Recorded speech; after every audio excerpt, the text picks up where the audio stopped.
Hi everybody, and welcome to 3Dsurvey tutorials. In this video, I'll be showing you how to change the units in 3Dsurvey.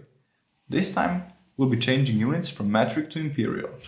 The first thing you need to do is click Options in the upper selection menu and then click Application Settings.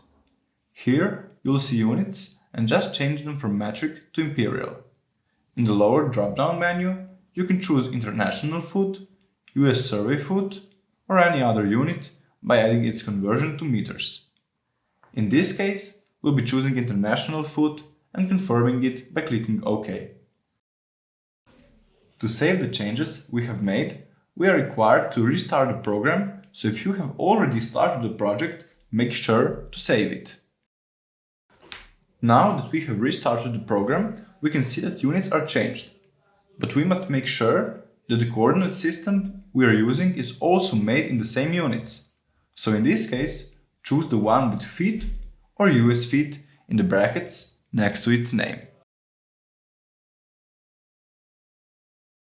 That is all for this tutorial.